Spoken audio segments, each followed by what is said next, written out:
yaitu saat ini. Bukan fokus ke masa lalu, bukan fokus ke masa depan. Walaupun memang masa lalu itu bisa menjadi fondasi untuk saat ini dan masa depan. Selain itu, masa depan juga perlu dipikirkan, akan tetapi tidak berlebihan atau istilah kita ngoyo. Kemudian, hal yang terpenting adalah menerima kondisi saat ini. Ya, apapun yang terjadi saat ini, kita terima, kita sadari. Ya, itu adalah arti mindfulness. Kemudian konsepnya adalah ada 4. Yang pertama, kita pikirkan, kita rasakan. Dipikirkan itu sebelumnya tergantung dari apa yang kita terima. Artinya kalau dari mata, ya kita lihat, kemudian kita pikirkan. Kalau dari telinga, kita dengarkan, kita pikirkan. Tapi jangan lama-lama, ya. Selain itu juga dirasakan. Jadi semua hal itu sebetulnya kalau memang kita sudah melakukan konsep mindfulness ini, bisa merasakan. Seperti kita mendengar suara air mengalir, itu kita bisa merasakan seperti berada di sekitar air mengalir, atau malah kalau udah ada pengalaman sebelumnya pernah di sekitar air terjun dan berada di sisi air mengalir, itu bisa seperti merasakan. Kemudian setelah itu dipolakan, dipetakan untuk hal-hal tersebut yang dipikirkan dan dirasakan. Selanjutnya adalah putuskan atau eksekusi. Jadi bukan hanya dipikirkan, bukan hanya dirasakan, bukan hanya dipolakan atau petakan atau direncanakan, tapi kita harus action, ya. Jadi do action, bukan hanya berpikir. Itu yang paling penting. Kemudian ini istilah yang saya buat, mudahkanlah hal yang sulit, lakukanlah hal yang mudah, jauh itu dekat di hati sebetulnya. Nah, ini konsep itu adalah konsep Sang Maha Pencipta. Kita bisa terapkan di dalam kehidupan kita sehari-hari agar bisa sukses, agar bisa tenang dalam menjalankan sesuatu, dan bisa optimal berimbang kalau istilah saya yang sebelumnya. Kalau yang sudah pernah mengikuti webinar bersama SCI akan mengetahui istilah tersebut. Baik. Untuk awal, saran saya adalah siapkan headset sih. Yang paling optimal itu headset atau speaker. Kemudian pastikan Anda melihatnya jelas nih ke layar. Fokus, bukan misalnya ya handphone ini ditaruh saja, cuma mendengarkan, manfaatnya itu akan berkurang jauh. Baik, saya mulai. Gunakanlah panca indera Anda, mulai dari mata, telinga, ya, dan rasakan yang lain-lain. Karena ini webinar virtual, maka yang kita optimalisasi adalah mata dan telinga.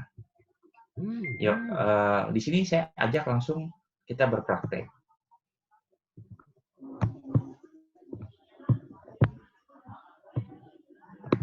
Jadi harus selalu fokus. Tiap slide itu ada pertanyaan secara voice. Ya, jadi akan saya tanyakan. Baik.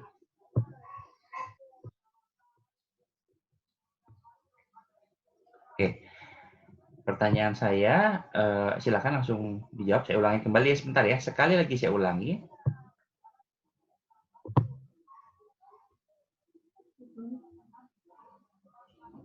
Oke, baik. Para peserta Self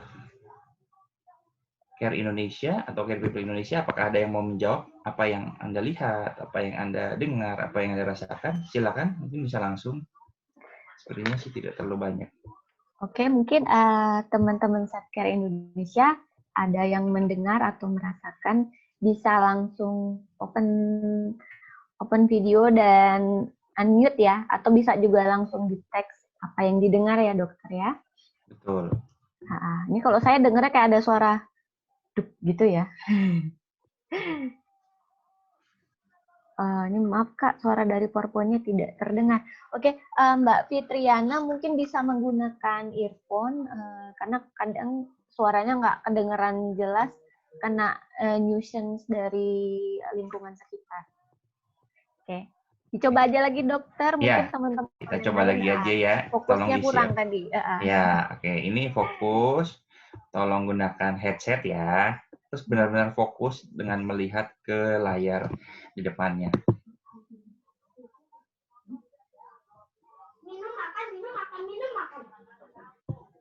Saya ulangi ya. Oke. Kalau saya dengar kayak suara duk-duk gitu, dokter. Oke, mungkin dicoba lagi dari awal sampai akhir. Suaranya akan terdengar lebih lambat jika fokus. Kalau selintas hanya terdengar di satu spot-spot tertentu.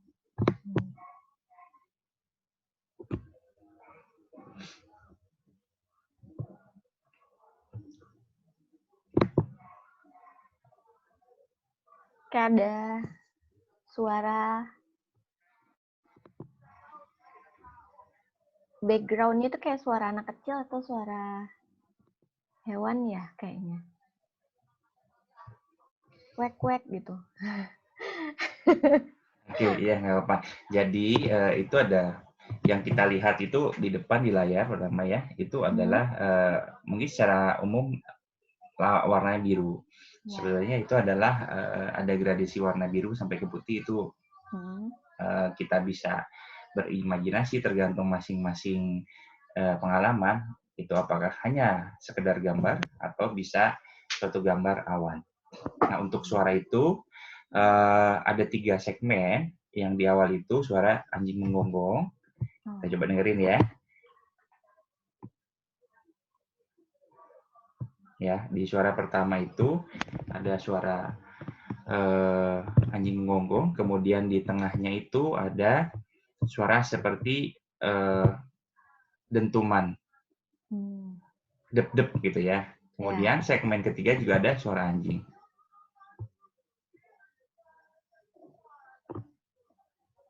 Itu bisa klik wait audio. Oke, mungkin Care People ada yang dengar suara gonggongan anjing dan dentuman, bisa langsung ditulis aja di kolom chat ya. Ini emang kalau saya juga ngeliat ini ada gradasi warna gitu ya dokter ya. Yang di bawah itu putih, makin ke atas warna blue-nya makin dark ya. Iya betul. Jadi memang perlu lebih berkonsentrasi. Oke, ini udah ada dokter dari Mbak Fitriana, terdengar suaranya Kak katanya. Terdengar ya. Kalau dari Mbak Fitriana mendengar suaranya seperti apa?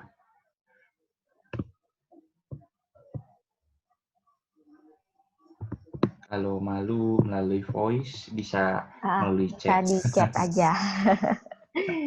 Di suara deg-deg dokter. Ya duk-duk, oke. Terima kasih. Kita coba lagi. Untuk yang awal sekali, coba didengarkan baik-baik ya. Dan yang terakhir.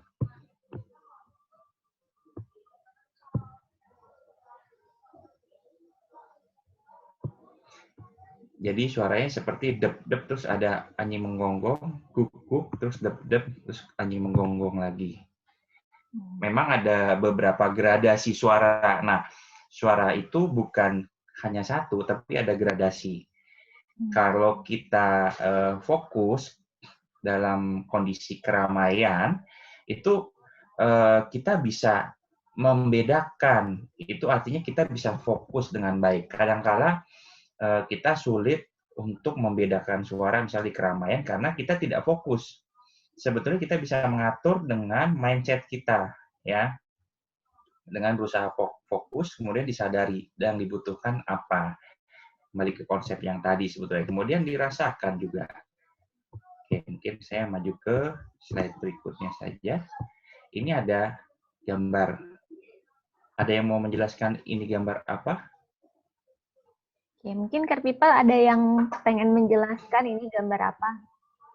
Mungkin ikan apa, atau terlintas suatu imajinasi melihat ikan juga bisa ya, Pak Dokter ya? Iya, boleh menggambarkan apa yang dilihat atau apa yang dirasakan saat melihat gambar ini, silakan. Oke. Silakan care people bisa unmute atau kalau misalnya malu bisa ditulis aja di kolom chat-nya. Oke, mungkin sambil menunggu saya ini ngelihat ini ikannya cantik-cantik ya Pak Dokter ya. Ada ikan berwarna-warni, terus juga ini di dalam akuarium, dan juga ada gelembung-gelembung oksigennya di atas. Itu kalau yang saya lihat Pak Dokter. Ya, jadi memang ini gambaran akuarium, isinya ikan mas dan jenis ikan lain sih sebetulnya kalau memang aware. Jadi ini adalah saya berusaha mengajak care people, kita perlu fokus melihat. Kalau secara garis besar, memang ini oke, ini hanya sebuah akuarium. Akan tetapi di dalam akuarium itu banyak jenis ikan. Ya, kita bisa lihat itu banyak jenis ikannya. Ini ada ikan sapu-sapu sebetulnya lagi menempel nih, yang ada di dot merah saya tanda. Kemudian ini ada ikan mas. Ikan masnya ada beberapa jenis sebetulnya. Ya, ini yang besar, ini ikan mas biasa. Kemudian ini ikan mas dengan ekor yang lebih panjang. Kalau yang ini bukan ikan mas malah. Ya, ini juga ada yang hitam di bawah ini. Ini adalah ikan mas yang kecil, dia tidak bisa membesar. Kalau diperhatikan lebih jelas seperti itu. Dari saya kupas sebentar ya. Misalnya satu ikan ini, dia siripnya maupun ekornya itu berbeda dibandingkan ikan yang di bawah sini. Ya, kita lihat bahwa ikan yang di bawah sini, ini sama-sama ikan mas memang, tapi jenisnya berbeda. Ya, ini yang ekornya lebih pendek, ini lebih panjang. Nah, hal ini sebetulnya juga serupa dengan apa yang kita lakukan sehari-hari. Misalnya bagi yang memiliki, atau kita gini, kita melihat seorang laki-laki atau perempuan dengan kembarannya, itu bukan 100% dia kembaran, pasti ada perbedaan yang walaupun kita tidak signifikan. Kalau konsentrasi, sama halnya seperti mungkin teman-teman care people misalnya kalau berobat ke rumah sakit melihat itu dokter apa perawat ya semuanya pada pakai masker, semuanya pada menggunakan APD, yang kelihatan hanya matanya. Ya, itu semua sama. Akan tetapi kalau diperhatikan lebih jelas sebetulnya mereka memiliki karakter tersendiri. Tidak harus melihat wajahnya. Kita mulai secara garis besar. Ya, dari ukuran tubuhnya misalnya seberapa besar, dari kita gunakan itu mata ya, artinya kemudian tingginya, apakah maaf kurus atau agak gemuk atau ideal. Kemudian juga kalau sulit, kita gunakan panca indera kita, yaitu telinga. Kita dengarkan, pasti warna suaranya akan berbeda, tidak akan sama. Nah, itu harus kita bisa memanfaatkan panca indera, seperti yang dijelaskan oleh ini, Kak Anit, bahwa kita bisa melakukan grounding kapan saja dan di mana saja. Nah, itu oke. Saya akan coba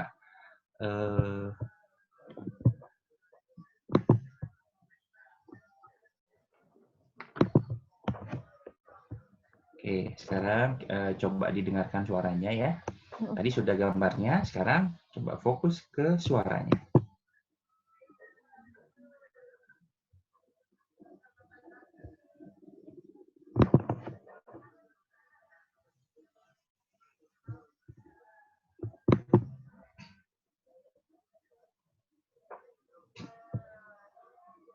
Sekali lagi ya.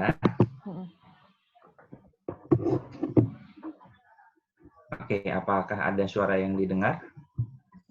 Oke, mungkin care people ada suara yang didengar bisa langsung komen aja, biar nanti bisa langsung dianalisa dan dibahas sama dokter Edwardnya. Oh, belum ada suara katanya dokter. Belum ada suara. Baik, kita.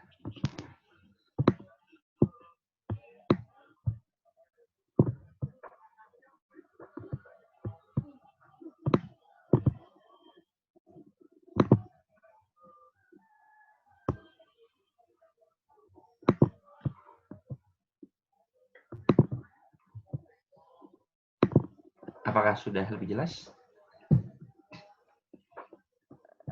Sepertinya juga ini saya nggak dengar suaranya dokter. Coba lagi ya. Nah,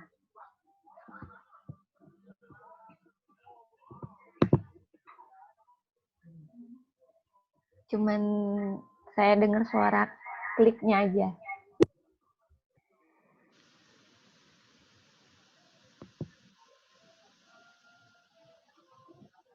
Oke, mungkin people yang lain mendengarkan suara bisa langsung ditulis chatnya di kolom chat jika ada suara yang terdengar.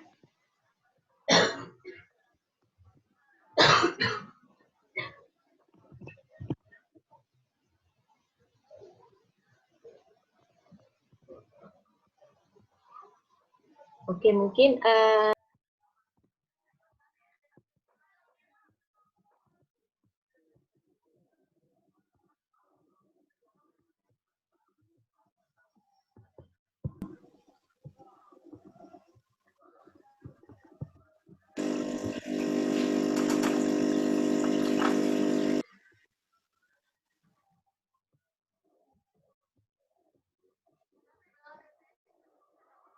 Oke. Iya. Berarti dari Mbak Nisa aja dilanjutkan nggak apa-apa Mbak Nisa?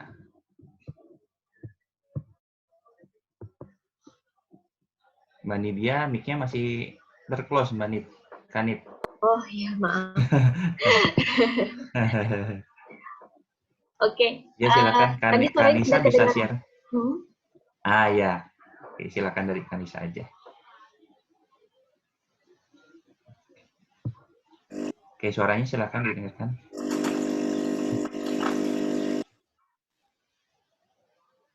Oke, dari Parium menjawab suara mesin udara akuarium. Selain itu ada bunyi apa lagi?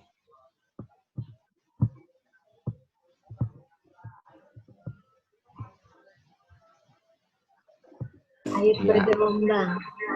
betul. Air bergelombang atau gelembung air. Kemudian ada suara apa lagi?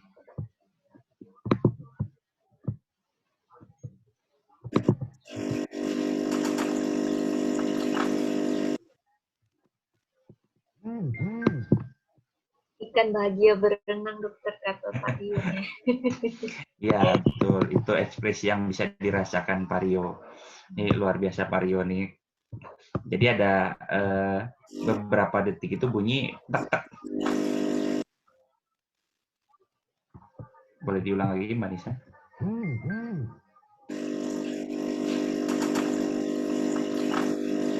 Jadi ada seperti suara tembakan di saat tengah-tengah suara tersebut sebetulnya 3 kali tek-tek gitu.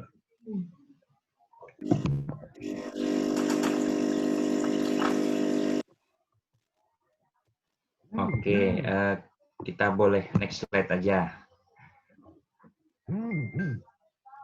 Ya, ini kita lihat ada gambar apa. Sambil dilihat, kira-kira apa yang dirasakan sama care people ini, apa yang setelah dilihat, dan kira-kira di mana ini? Ada yang mau menjawab?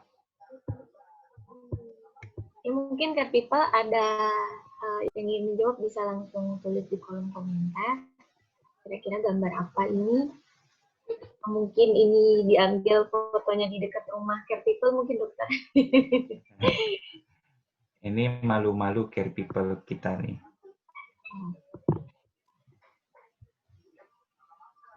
Ada pohon kelapanya, dokter. Pohon-pohonnya sepertinya di daerah pantai. Oke, jadi mungkin yang dirasakan Mbak siapa? Kurota ya? Mbak Aisyah Fitri Kurota ya, seperti di daerah pantai. Langitnya cerah betul. Ini sudah bisa mulai ini ya, merasakan yang digambar, ikut merasakan apa yang ada di depan matanya gitu. Ini suatu kemajuan ya untuk care people. Kemudian ada lagi yang bisa menceritakan gambar ini. Apakah ada perasaan tertentu yang dirasakan setelah melihat gambar ini? Ini sepertinya siang hari, dokter, jadi agak panas, cerah. Siang hari, agak panas ya. Oke. Ya. Oke, Mbak Nisa bisa tolong dikeluarkan suaranya?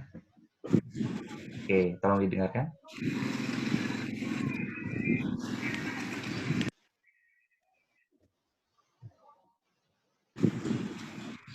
Sekilas lagi diulang, Mbak.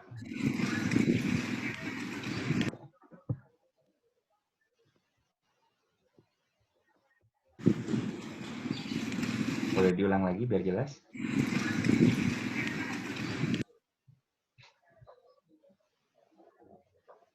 Oke, suara hembusan angin. Selain itu, Awal liburan.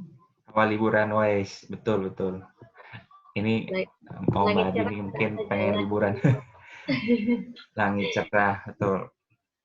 Ya, jadi itu kalau diperhatikan benar sebetulnya ini diambil sedang sambil berjalan, itu ada suara motor kalau diperhatikan baik-baik sebetulnya. Mungkin bisa diulang, Mbak Nisa.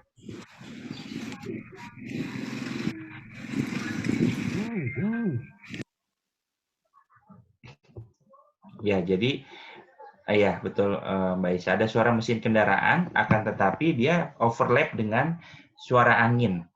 Suara angin overlap dengan suara mesin kendaraan. Jadi kalau fokus, itu akan bisa mendengar suara tersebut. Ya, bukan hanya sekedar melihat gambar, dirasakan saja, tapi kalau fokus, benar-benar fokus akan tahu bahwa ini adalah gambar yang diambil di suatu daerah yang ada pohon kelapanya, kemudian sedang dalam kondisi berjalan dan walaupun terasa panas, tapi anginnya berhembus, ya jadi tidak panas-panas banget sebetulnya, jadi bisa menikmati situasi dan relaksasi sebetulnya. Oke, boleh ke yang slide berikut, Mbak Nisa. Oke, ini mungkin kita bisa menggambarkan, ada yang bisa menggambarkan ini gambar apa kira-kira? Di hutan kah? Nggak mungkin di hutan ya. Ada gedung-gedungnya, Pak Dokter. Ya, ada gedung-gedungnya atau jadi teringat kampus kan. Mungkin ada yang bisa ini memberi komentar apa yang dilihat saat ini. People respon pertama melihat gambar apa bisa ditulis di kolom komentar. Pepohonan daerah perkantoran, Dokter, kata Mbak Fitri Wardah. Ya, pohon daerah perkantoran. Kemudian kira-kira diambilnya di daerah mana? Pinggir tol. Wih, pinter nih, betul. Pinggir tol, Pak Rio. Betul, Pak. Diambilnya di pinggir tol. Bu Aisyah juga oke. Ya, jadi memang ini diambilnya di pinggir tol. Nah, ini lebih mudah. Oke. Bisa dikeluarkan suaranya, Mbak Nisa?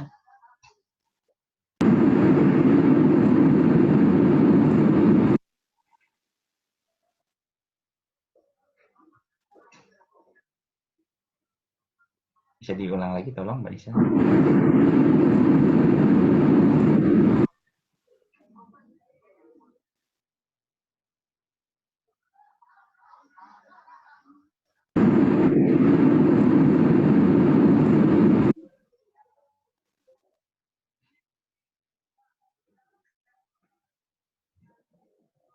Oke. Karena sudah menebak di pinggir tol atau sebenarnya bukan di pinggir tol nih, lebih tepatnya jalan tol saya ambil.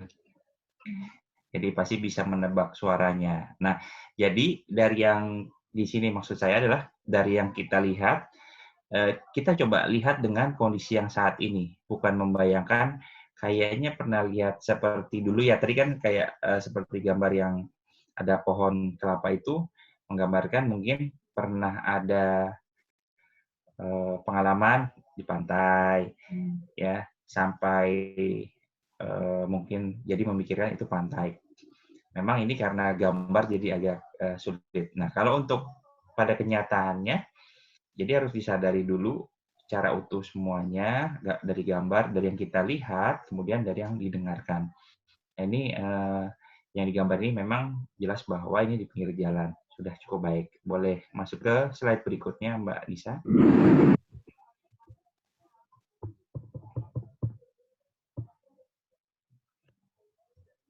Oke. Ini gambar apa kira-kira? Enaknya langsung dikeluarin suaranya, Mbak Nisa, kalau yang ini. Ini kondisi kucing.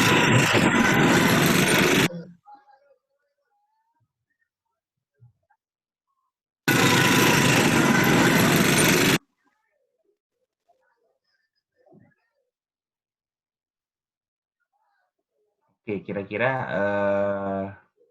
ini di mana kondisinya ini dan ada kejadian apa kira-kira? Ini gambar ini ternyata portrait tidak landscape. Ini ada yang mau bantu jawab? Mungkin kan ini ada ini dari Pak Rio, lampu merah sedang ada perbaikan jalan, Pak Dokter. Lampu merah sedang ada perbaikan jalan. Oke, ada lagi pendapat lain? Mungkin yang lain. Ini sepertinya diambil dari dalam mobil ya, Pak Dokter, videonya. Kebetulan saya nggak ambil di dalam mobil ini. Kebetulan saya ambil waktu naik ojek. Oh.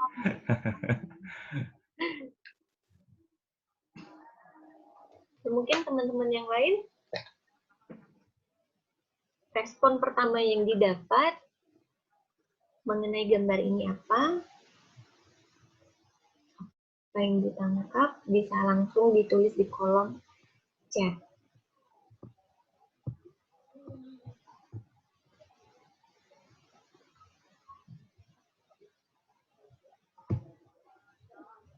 Ya, mungkin malu-malu. Atau mungkin didengarkan lagi kali ya? Ya, coba didengarkan lagi. Coba Mbak Nisa didengarkan sekali.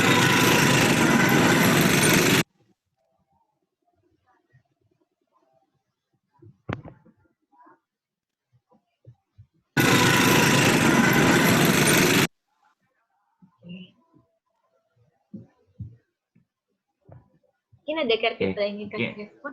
Care people, silakan.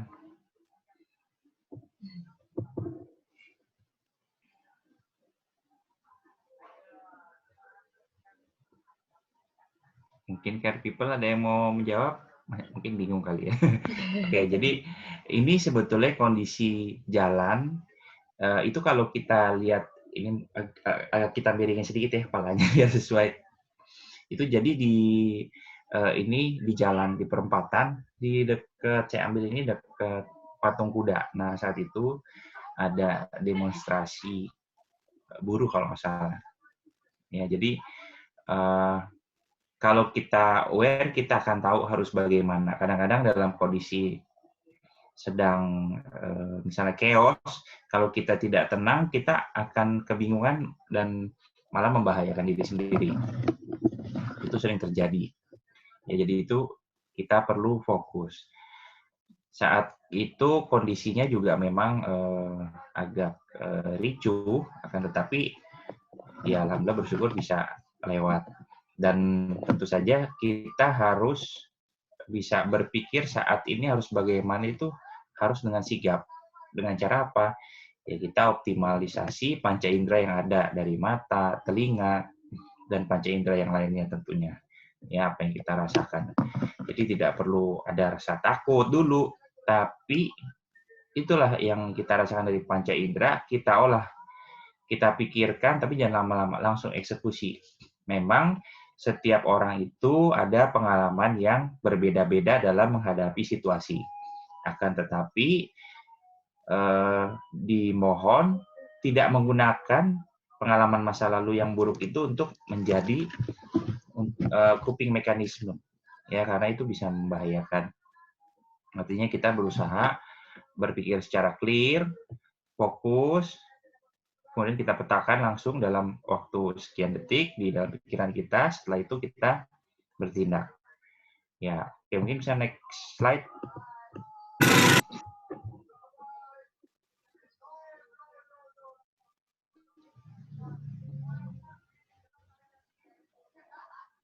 Ya, ini ada gambar. Mungkin ada yang bisa menjelaskan. Nah, kelewatan Mbak Nisa. Boleh dikembalikan yang tadi? Oke, ini. Bisa menjelaskan yang dilihat itu gambar apa dari Care People Indonesia?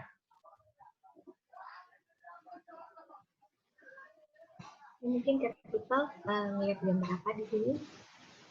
Apa yang dirasakan saat melihat gambar tersebut bisa diceritakan? Oke. Ini ada dari Pak Rio, Pak Dokter. Musola seorang perempuan selesai sholat. Oke, jawaban yang cukup baik. Mungkin ada yang lain yang bisa ini memberi gambaran?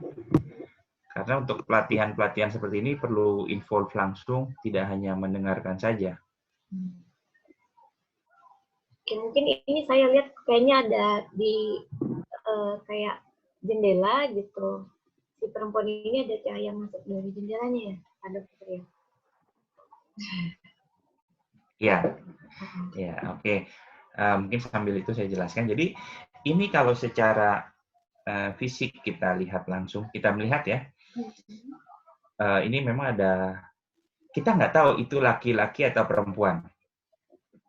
Hanya persepsi kita itu adalah perempuan karena tertutup kain. Jangan salah, di Timur Tengah laki-laki juga memakai penutup kain. Nah, itu persepsi-persepsi itu perlu kita lewatkan, nanti jangan sampai persepsi itu membuat jadi salah. Ini memang adalah ada seseorang, tapi kita tidak tahu laki atau perempuan. Dia sedang melihat keluar ke arah jendela ya. Apakah ada daun jendela atau tidak? Di sini jelas tidak ada daun jendelanya. Pasti keluar. Apakah keluar rumah atau bukan? Ini masih abstrak sebetulnya. Bisa saja dia berada di luar rumah, tapi lampu di dalam rumahnya itu jauh lebih terang. Artinya posisi di luar rumahnya itu lebih gelap. Atau memang dia sedang di dalam rumah, tapi di luar rumahnya itu cahaya mataharinya cukup terik. Gitu. Ya, jadi kalau mungkin ada yang pernah mengalami atau sekarang saat ini sedang merasakan seseorang ini sedang menunggu pengharapan, bisa juga. Atau seseorang ini sedang memandangi sesuatu, bisa juga. Nah, itu tergantung persepsi masing-masing orang. Nah, tapi yang menjadi hal utama adalah fokus ke gambarnya. Artinya, di sini gambar ini jelas memang ada seseorang dan jelas ada di dalam suatu tempat tertentu. Jadi, itulah yang paling utama sebetulnya. Nah, nanti ditambah dengan, ini kebetulan tidak ada voice, saya tidak masukin suara. Kalau ada suara, kita manfaatkan untuk mengumpulkan informasi apalagi yang bisa membuat kita mengambil suatu kesimpulan. Tapi bukan over thinking ya, over kesimpulan. Artinya kadang-kadang kan ada yang pernah pengalaman, oh ini seseorang di dalam ruangan ini merasa, oh ini seperti orang di penjara atau seperti orang yang ya kalau sekarang seperti orang diisolasi. Belum tentu. Ya, jadi harus benar-benar menyadari kondisi yang ada sebenarnya itu bagaimana. Oke, baik. Kita lanjutkan ke slide berikutnya. Silakan.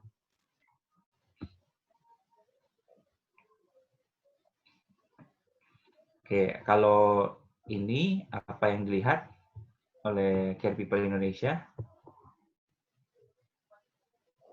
Ini jelas sih. Tapi silakan menggambarkan untuk gambar ini.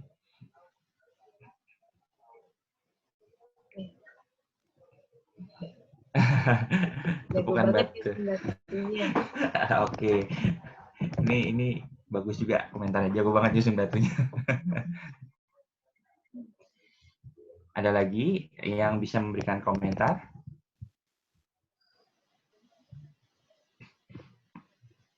Jadi mungkin batu disusun di dekat pantai ya dokter, terus fotonya diambil dari bawah kayaknya.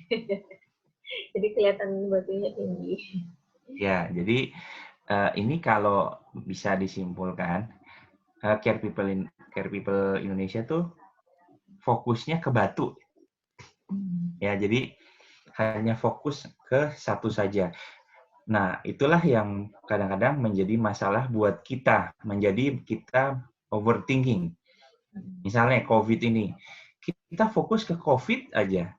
Ya, akhirnya melihat berita tentang COVID aja, berita kematian COVID, berita banyak yang positif. Padahal ada hal-hal lain yang perlu diperhatikan agar kita bisa hidup dengan baik. Kita hidup tidak dengan ketakutan.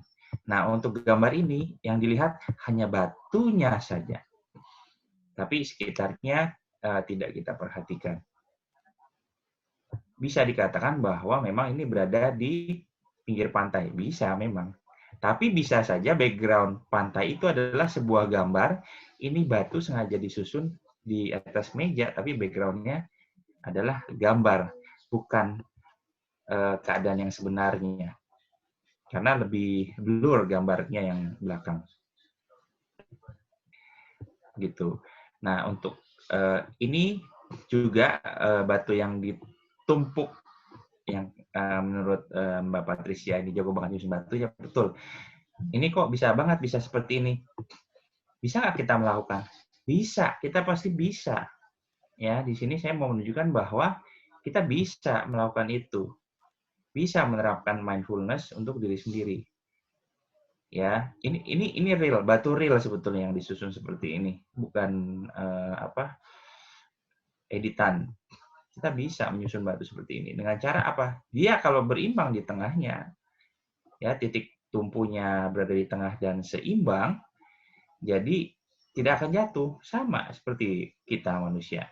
Kalau dia seimbang berada di tengah tumpuannya, begitu juga pikiran kita selalu berada di tengah. Di saat ini kita akan bisa melihat ke sekelilingnya, melihat sekeliling dan tidak jatuh. Kalau ini tidak seimbang, batu ini misalnya ke satu sisi, pasti batu ini akan jatuh. Jatuhnya bukan satu saja, tapi seluruh batu ini bisa jatuh. Ya, nah itulah yang bisa kita ambil dari pelajaran mindfulness itu penting sekali. Dan bisa nggak diterapkan untuk diri sendiri dalam kehidupan sehari-hari? Bisa. Bisa tidak supaya kita yang kondisinya sedang sakit menerapkan mindfulness ini untuk menuju menjadi sehat? Bisa banget. Ya, jadi dengan mindfulness maka imunitas bisa meningkat, kesehatan akan tercapai. Oke, boleh next slide, Mbak Nisa. Oke, next saja nggak apa-apa. Ini cuma kelas relaksasi. Ada beberapa teknik penjelasan saja. Oke, next. Boleh next. Ini rencana kita ke depannya. Baik, dari saya terima kasih. Silakan next lagi. Ada tulisan keluar nanti apakah ada pertanyaan.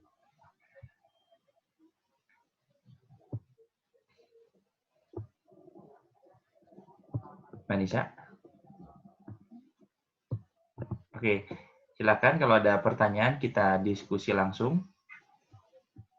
Oke, mungkin care people di sini ada yang ingin bertanya dengan Dr. Edward, bisa chat atau bisa langsung unmute dan open video, jadi bisa langsung tatap muka lewat online bertanyanya. Bisa mengenai mindfulness atau juga bisa mengenai hal-hal apa saja yang bisa diterapkan untuk teknik mindfulness ini. Mungkin saya dulu kali ya dokter ya bertanya. Ini sebenarnya teknik mindfulness ini sendiri bisa nggak kita gunakan untuk menghilangkan rasa gugup, misal mau presentasi nih waktu kuliah atau presentasi rapat, gitu. Itu bisa nggak dipergunakan dan cara grounding yang lebih apa ya, lebih acceptable yang kayak apa dokter? Yang langsung bisa dipergunakan. Ya, jadi bisa untuk saat kita mau presentasi itu bisa digunakan ini. Artinya kita harus sadar dulu. Sadar apa? Misalnya ya, kita sudah buat slide. Ya sadar bahwa slide itu sudah dibuat dan pasti sudah dipersiapkan dengan baik. Kemudian harus sadar juga bahwa ini adalah orang-orang yang mau mendengarkan kita. Ya, apapun itu, jangan berpersepsi dulu. Artinya, misalnya nih yang mau sidang ya, yang mau sidang, jangan berpersepsi bahwa Anda lebih rendah dibandingkan penguji tersebut. Di situ Anda sedang berusaha tunjukkanlah yang terbaik dan apa yang sudah lakukan ditunjukkan dan yakin. Jadi sadar saat itu. Jangan pikirkan sadar lebih dari itu. Artinya, aduh, gimana nih nanti kalau misalnya nilainya tidak sesuai? Gimana nih kalau misalnya slide-nya jelek? Jangan pikirkan itu. Artinya yang sudah dibuat, yakin itu baik, sadar bahwa Anda sudah membuat sebaik-baiknya untuk dipresentasikan. Kemudian juga berusaha untuk memposisikan diri dengan baik, ya, tetap fokus, ya, jangan misalnya saat presentasi fokusnya hanya melihat ke tempat lain atau fokus ke slide, tapi pikiran juga kemana-mana. Jadi semuanya fokus, pikiran, mata, telinga, ya. Kalau udah lebih tinggi lagi, istilahnya memiliki skill lebih tinggi itu nanti bisa melihat respon baik yang dari mimik ataupun minimal dari gerakan behavior seseorang di hadapan kita itu kita bisa membuat jadi baik. Tapi itu ada tingkatannya biasa setelah latihan mindfulness-nya selesai. Gitu, Kak. Berarti nanti ada tekniknya ya, Pak Dokter, ya, kalau kita belajar mindfulness mulai dari untuk pemanfaatan diri sendiri sampai dengan kalau udah levelnya tinggi kita udah bisa belajar untuk membaca ekspresi nonverbal seseorang ya, Dokter ya. Ya, betul. Jadi yang sekarang itu diajarkan sebetulnya bagaimana cara membaca lingkungan kita. Ya, simpelnya di sini mungkin semuanya muslim ya. Di saat kita sholat, sering sekali ya, itu tidak fokus. Artinya gerakannya jalan, baca jalan, tapi pikiran kemana-mana. Kadang-kadang ada yang celingak-celinguk kemana-mana. Nah, itulah yang menjadi masalah sebetulnya untuk orang tersebut. Nah, itu mindfulness itu menjadi bagian diri kita, itu juga adalah bagian dari agama sebetulnya. Kalau dijalankan mindfulness dengan baik, maka semuanya akan lebih baik. Kemudian juga yang menjadi hal penting adalah yang kita lakukan itu bukan untuk diri kita sendiri. Kalau kita berpikir semuanya untuk diri kita sendiri, akan menjadi lebih sulit. Berbeda halnya kita melakukan untuk yang di atas, yang Maha Kuasa. Nah, itu core dari atau inti dari mindfulness sebetulnya itu. Jadi kita sadar. Kadang-kadang kita nggak sadar ada seseorang yang terlalu ambisi, dia tidak memikirkan yang lain, akhirnya overthinking, jadinya kesulitan sendiri, gitu. Menarik ya, Pak Dokter ya, mindfulness dikaitkan dengan Islam ya. Jadi ini persepsi saya saja ya, Pak Dokter. Apakah ada kaitan antara mindfulness dengan tauhid? Mindfulness dengan tauhid sebetulnya pada akhirnya ada, Kak. Seperti yang saya jelaskan di awal, yang MP2SQ itu pada akhirnya setelah mindfulness itu akan masuk ke spiritual dulu sebetulnya. Jadi perlu mengetahui dengan jelas dirinya itu bagaimana dengan tauhid tersebut atau dengan akidahnya, itu akan jauh lebih baik. Nah, setelah melengkapi spiritualnya, baru bisa naik ke tahapan selanjutnya, yaitu ke tahap psikis. Karena dengan langsung loncat ke psikis, maka tanpa spiritual yang baik itu akan lebih sulit. Ya, itu banyak sekali kayak pasien-pasien yang dengan COVID ya, itu pendekatannya akan lebih mudah dengan spiritual dibandingkan dengan psikisnya saja. Ini sudah ada pertanyaan ya, Pak Dokter, dari Vario. Bagaimana cara melatih positive thinking, mindfulness, menghilangkan persepsi negatif karena pengalaman sebelumnya atau karena media? Oh ya, ini cukup baik. Jadi kembali ke prinsipnya, kita hari ini, saat ini, jam ini, ya kita berada sekarang di dalam workshop atau webinar Self Care Indonesia. Ya kita fokus tanpa melakukan hal yang lain. Dengan demikian, kalau kita lakukan untuk hal yang lain, ya, maka persepsi negatif itu bisa dihindarkan. Ya, walaupun sebelumnya ada pengalaman. Ya, pasti kan setiap orang pernah merasakan, misal ya, merasakan naik motor atau naik mobil ditilang polisi. Saat ketemu polisi, rasanya ada perasaan yang nggak nyaman. Nah, itu harus dihilangkan. Artinya ya saat Anda melakukan hal benar, di saat itu yakin tidak ada hal yang perlu dikhawatirkan dan menyadari bahwa Anda melakukan hal yang benar. Gitu, Mbak Nidia. Berarti meyakinkan diri dulu ya bahwa ini yang dilakukan sudah benar dan itu hanya kecemasan saja ya, gitu ya. Betul. Dan tetap fokus dengan apa yang akan dilakukan. Oke, tetap fokus dengan apa yang dilakukan, Pak Ino. Oke, ini ada lagi Pak Dokter dari Mbak Patricia. Dok, teman saya ada yang dari dulu udah fobia naik pesawat. Gara-gara kejadian pesawat Sriwijaya Air kemarin, teman saya jadi benar-benar cemas dan nggak mau lagi naik pesawat. Kira-kira apa yang bisa ajarkan ke dia ya dok, supaya bisa bantu dia mau naik pesawat. Soalnya dia baru diterima kerja di tempat yang jauh dan harus naik pesawat untuk ke sana. Iya. Gimana dok? Baik. Oke, ini memerlukan lebih dari mindfulness sebetulnya. Ini perlu ditambah dengan spiritual seperti yang ditanyakan Kakak Nidia. Jadi dikembalikan kepercayaannya dia. Artinya segala sesuatu hidup ya, terutama hidupnya kawannya Mbak Patricia ini ada yang mengatur ya. Jadi ya termasuk kejadian hidup dan mati atau sakit atau sehat itu ada yang mengatur. Kalau pikirannya berlebihan, itu harus direset istilahnya. Diyakinkan dulu bahwa ya kalau memang kejadian seperti yang kemarin jatuh, ya itu karena kehendak Allah. Ya, bukan karena mau misalnya si pilotnya atau mau yang lainnya, tentu saja yang lainnya maunya baik. Tapi itu semua atas kehendak Allah.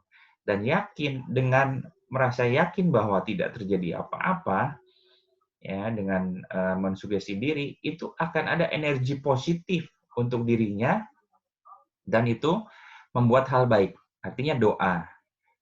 Ya, kalau berdoa itu kita pasti khusyuk. Tapi jangan salah, apa yang kita pikirkan berulang-ulang itu secara tidak langsung adalah doa. Misalnya ada seseorang yang mengatakan bahwa saya akan jatuh nih di depan, saya akan jatuh. Itu berulang kali dia katakan pada dirinya sendiri, pada akhirnya jatuh.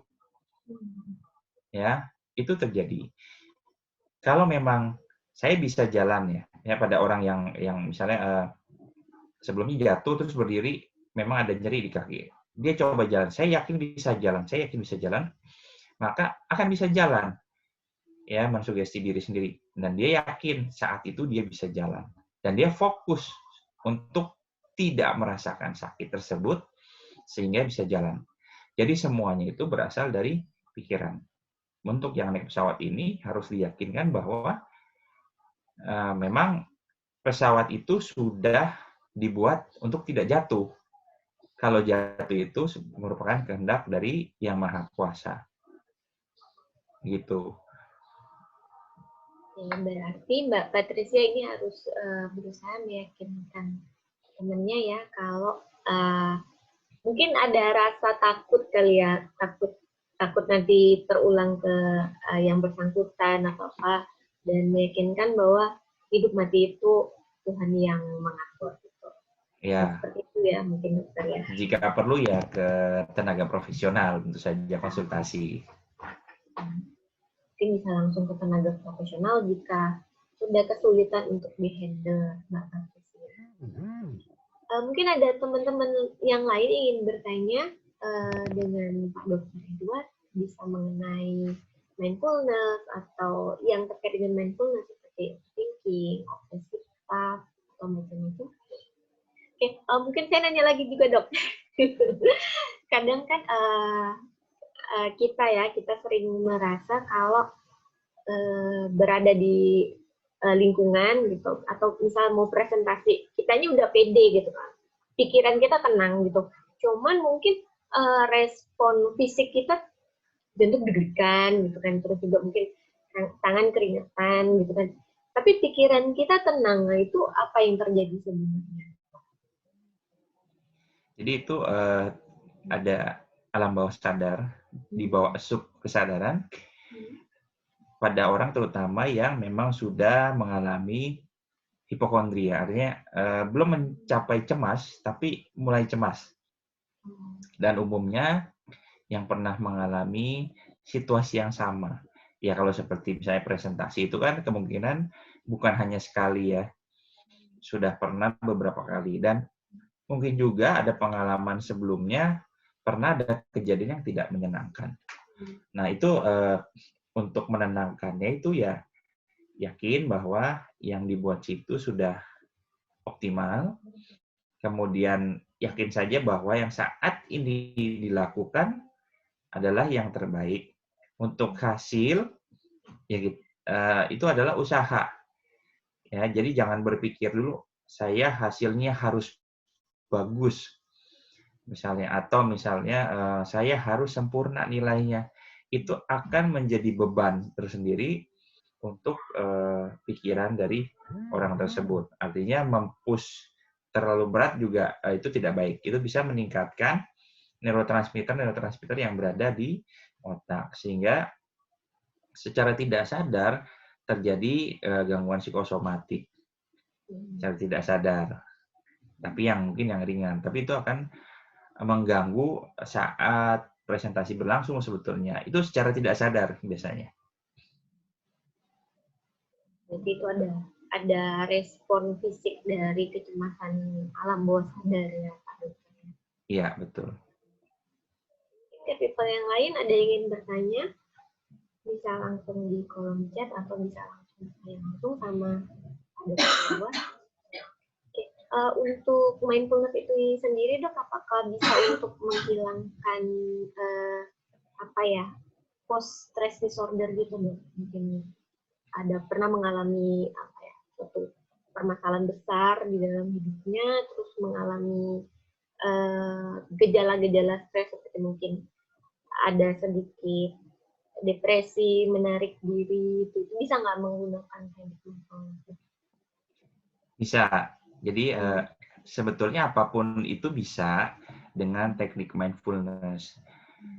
Tinggal dari orang tersebut aja, individu tersebut, apakah mau terbuka, artinya mau sembuh ya mudahnya.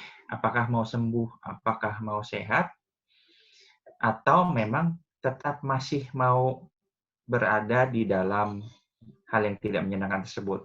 Itu harus dipilih dulu.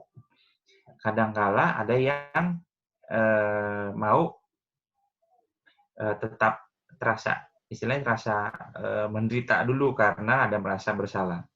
Nah, dengan mindfulness ini, kita awalnya harus memaafkan kondisi yang pernah terjadi. Kemudian start dari saat ini, berpatokan dari hal yang sudah terjadi, artinya bisa lebih baik ke depannya. Dan yang saat ini dilakukan harus diusahakan optimal.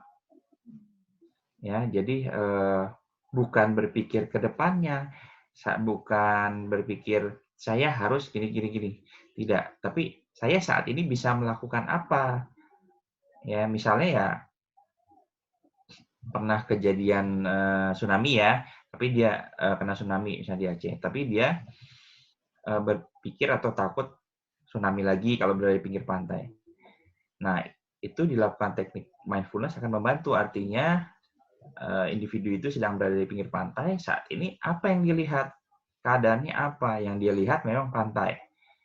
Tapi faktanya tidak ada ombak yang besar, satu. Ya, kedua, dia rasakan kondisi arus sedang tenang. Ya sudah, saat itu memang kondisi tenang. Jangan merasakan yang berlebihan. Nah, itu bisa dikembalikan ke posisi sebelumnya. Itu bisa normalisasi malah. Atau yang disebut teknik grounding tadi oleh Kakak Nidia.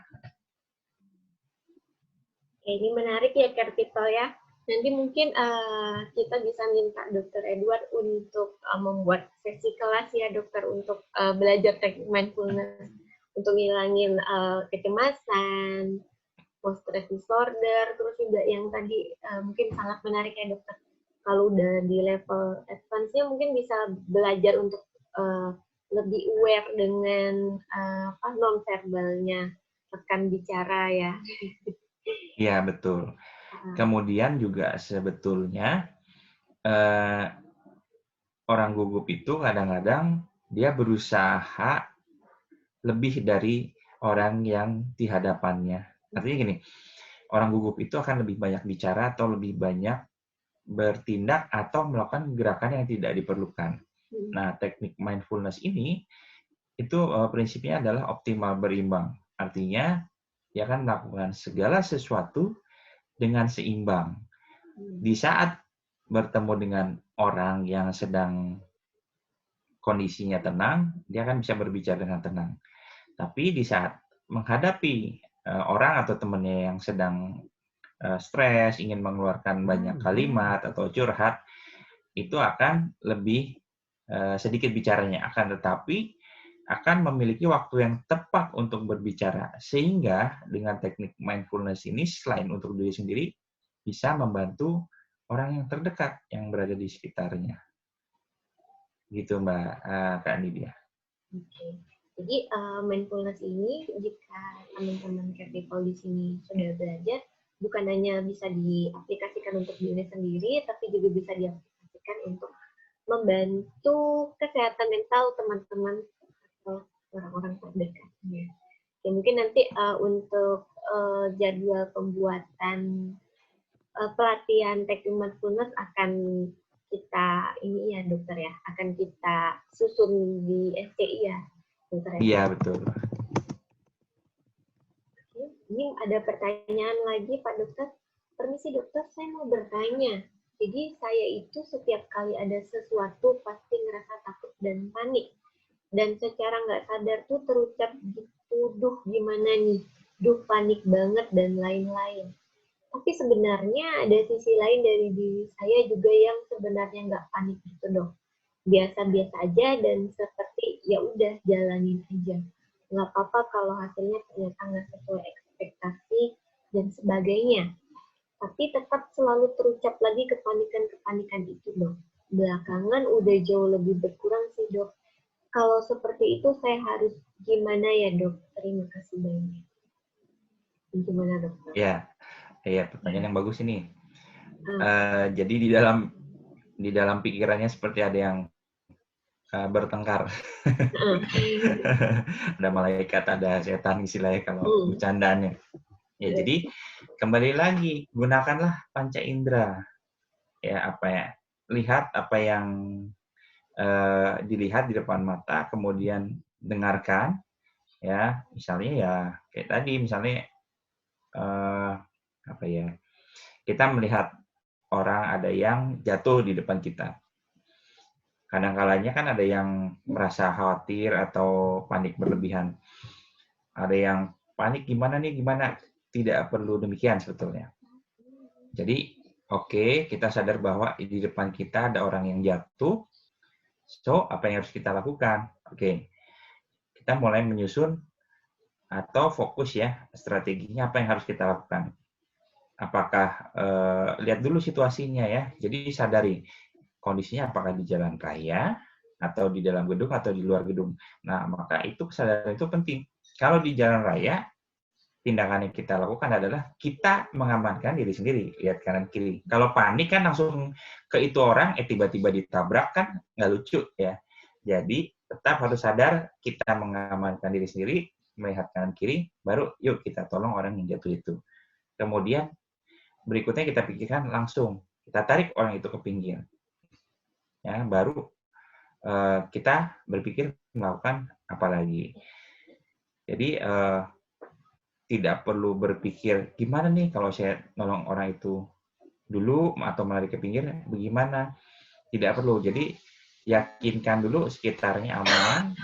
Itu gunakan panca indera, melihat mata, mendengar dengan telinga. Ya, kadang-kadang kita tidak melihat tapi kita mendengar. Saat tidak melihat, kita mendengar ada suara motor mendekat. Kita mau nggak mau kan nengok tuh. Nah, itu kita gunakan. Tapi kadang-kadang ada yang fokus hanya melihat atau menggunakan mata. Dia lari ke depan, menolong orang tersebut, tanpa mendengar, tiba-tiba motor mendekat. Nah, itu juga berbahaya. Artinya, panca indera kita harus kita gunakan sebaik mungkin. Mungkin bisa membantu. Oh iya, untuk kalau panik sebetulnya ada tekniknya dengan teknik 737 kalau yang saya sebut. Jadi menarik napas menggunakan hidung, kemudian mengeluarkan napas menggunakan hidung juga. Bagaimana caranya? 737 itu adalah 7 hitungan menarik napas menggunakan hidung, kemudian napas tersebut ditahan selama hitungan 3 detik, ya, kemudian dihembuskan melalui hidung 7 detik. Ya, tapi jangan cepat-cepat, jangan 1, 2, 3, 4, 5, 6, 7, 1, 2, 3, bukan seperti itu. Artinya seperti pelan-pelan saja, 1, 2, 3, dan seterusnya. Dan tentu saja harus posisinya aman dulu, jangan panik di tengah jalan, diam, terus melakukan teknik relaksasi napas 737, nanti berbahaya. Jadi tetap cari tempat yang aman, mengamankan diri posisinya. Kalau bisa duduk, lebih baik duduk, tenang, kemudian fokus pada napas tersebut. Ya, mungkin itu mudah-mudahan bisa membantu. Mungkin ini kali Pak Dokter berapa kali itu yang teknik tarik napas 7 kali, tahan, terus keluarkan berapa kali supaya bisa menghilangkan kecemasan Pak Dokter. Iya. Bukan tarik napas 7 kali, tarik napas 7 hitungan. Ya, jadi itu kalau dilakukan dengan benar 1 kali saja, itu akan sangat mengurangi. Biasanya saya sarankan minimal 3 kali tarikan napas, 3 kali relaksasi 737 itu. Gitu. Kalaupun misalnya tidak kondisi panik, boleh. Pagi-pagi, sore-sore, silakan lakukan itu. Mungkin buat tips ya buat teman-teman capital menggunakan teknik breathing dari mindfulness 737. Jadi tarik nafas, tahan 7 kali pelan-pelan. Tarik nafas 7 hitungan, 7, tahan napas 3 hitungan, hembuskannya kemudian dari hidung, bukan dari mulut, dari hidung.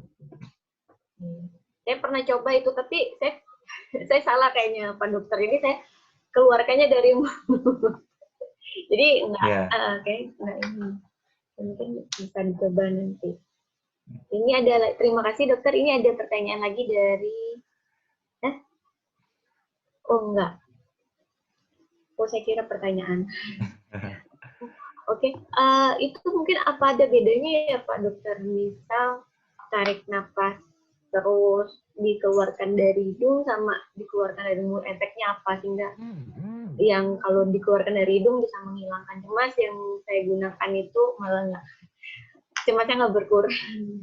Ya, jadi teknik yang digunakan Kakak Nit mungkin namanya teknik 738. Itu teknik TAT yang lidahnya ditaruh di langit-langit. Untuk efeknya itu bagaimana? Kalau dari saya kumpulkan dari literatur, itu lebih baik dengan hidung. Artinya, itu akan memberi paru-parunya jauh lebih baik dan lebih sehat. Ya, udara tidak langsung dikeluarkan, karena memang udara itu harus dikeluarkan melalui hidung. Kalau melalui mulut, tekanannya akan berbeda. Kalau lewat mulut, itu tekanannya langsung berubah yang di dalam paru-paru. Kita bernapas tujuannya adalah menyampaikan udara luar ke dalam paru-paru. Ya, supaya sama tekanannya harus diatur flow-nya melalui hidung. Yang diciptakan oleh Allah itu melalui hidung. Sudah diberikan kompresi yang sesuai, tekanan yang sesuai, baru dimasukkan ke paru. Bukan melalui mulut. Kalau melalui mulut itu langsung. Jadi tidak ada kompresi udara, malah bisa menyebabkan injury di paru-paru. ya bisa menyebabkan cedera paru-paru sebetulnya.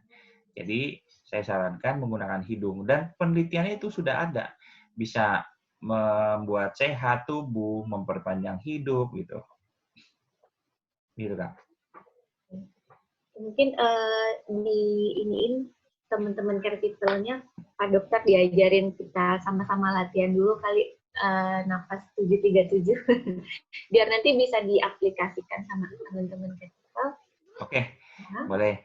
Yuk kita posisinya sambil duduk. Atau ini masih pada ditutup semua, malu kali ya? Ya. Oke. Mungkin teman-teman dibuka aja videonya, kita latihan sama-sama untuk pernapasan mindfulness 737. Jadi bisa ada yang kita lakukan kurang tepat, bisa langsung diinstruksikan yang benarnya sama Pak Dokter. Dibuka aja videonya.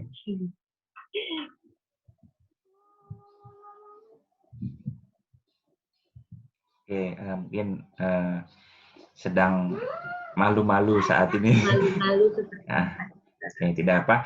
Jadi posisi kita adalah duduk mantap. Duduk mantap itu duduk tegak, kemudian kedua kaki, telapaknya napak di lantai, benar-benar napak, jangan menggantung. Kemudian kedua tangan diletakkan di paha, ya, tangan kanan di paha kanan, tangan kiri paha kiri. Kemudian kita bersiap melakukan napas breath 737. Ya, jadi hitungannya 7 tarik napas, 3 tahan, 7 hembuskan. Oke, baik, saya mulai ya. Jadi tarik 2, 3, 4, 5, 6, 7, tahan 2, 3, hembuskan 2, 3, 4, 5, 6, 7. Oke, yaitu caranya. Oke, kita mulai yang sebenarnya. Baik, sebelum tarik napas dalam, kemudian hembuskan sampai habis. Setelah sampai habis, saya akan mulai hitungannya. Baik, ya, dihembuskan sampai habis.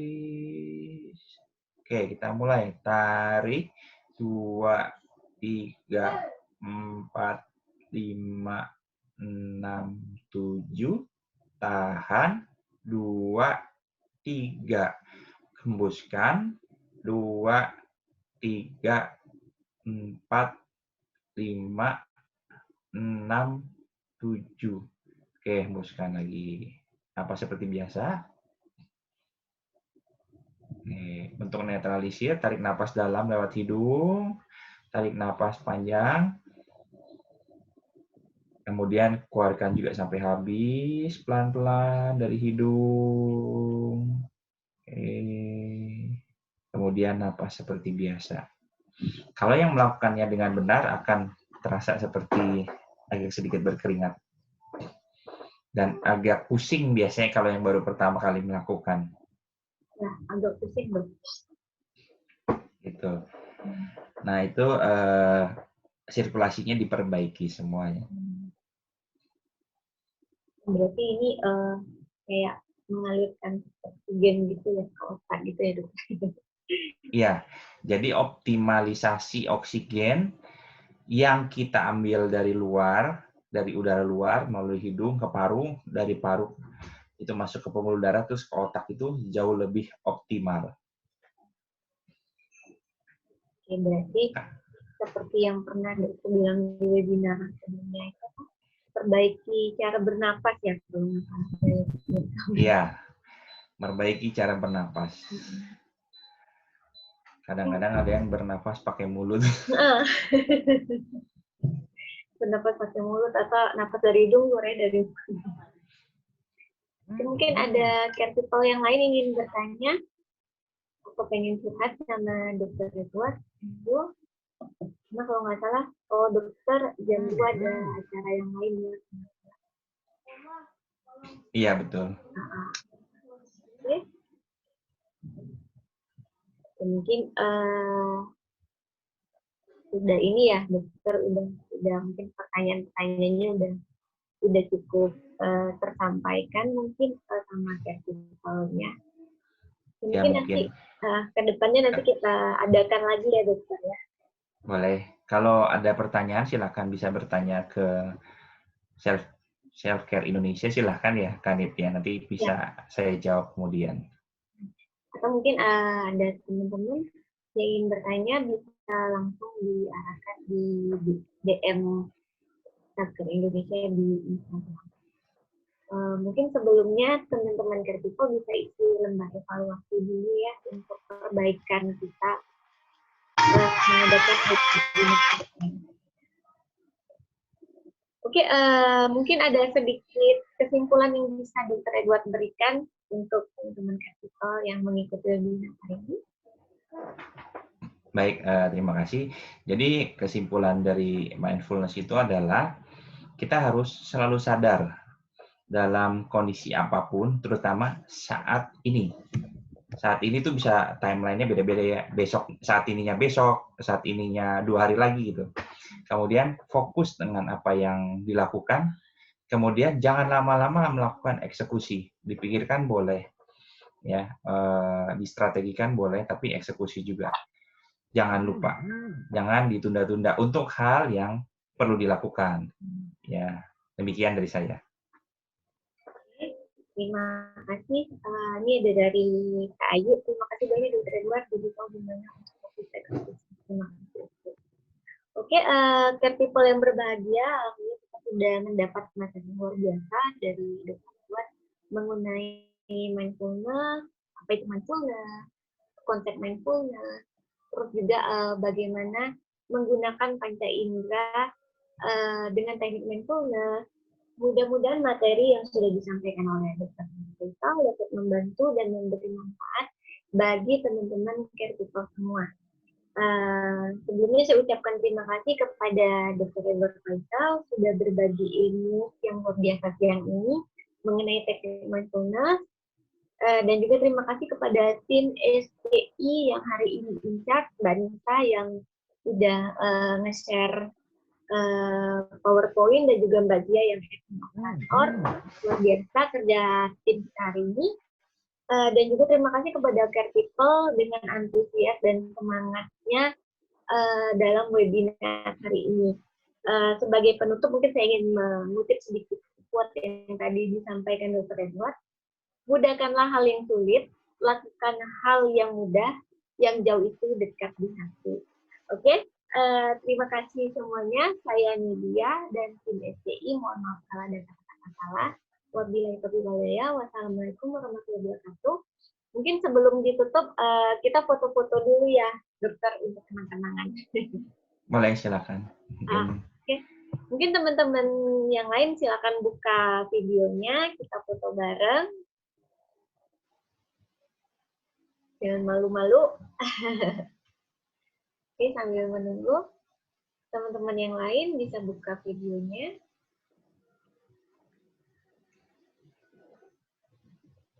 Ya.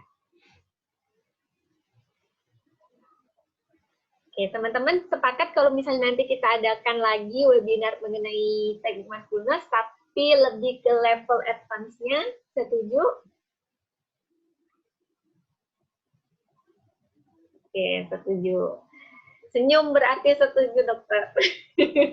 Saya selalu menggunakan persepsi, tapi yang positif. Oke. Mungkin beberapa nggak siap foto kali ya. Oke, yang ada aja. Oke, ikuti gerakan tangan saya. Oke, nanti akan diambilkan foto sama Mbak Dia ya. Oke, 1, 2, 3. Sarangyo. Oke, sekali lagi tangannya jempol semua. 1, 2, 3. SCI oke. Oke semua. Terima kasih Care People. Jangan lupa mengisi lembar evaluasinya. Sampai jumpa di webinar selanjutnya mengenai di tanggal 17 bersama Kak Ayi yang akan membahas mengenai bagaimana memulai tahun 2021 dengan lebih tepat dan supaya target-target di 2021 ini tercapai. Oke, terima kasih semuanya. Bagi yang udah isi lembar evaluasi, boleh langsung lab. Sekali lagi, terima kasih wabillahi taufiq. Wassalamualaikum warahmatullahi wabarakatuh. Terima kasih Dr. Edward. Sama-sama, terima kasih. Terima kasih dokter, terima kasih panitia.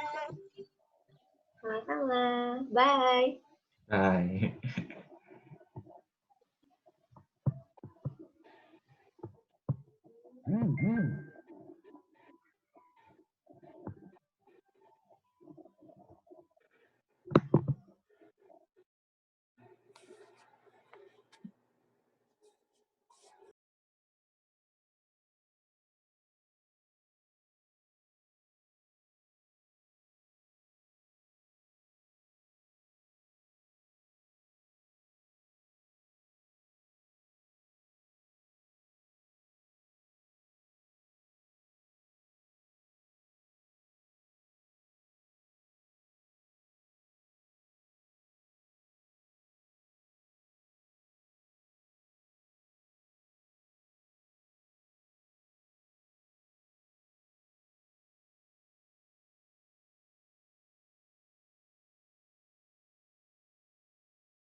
Nah, tinggal berempat kan?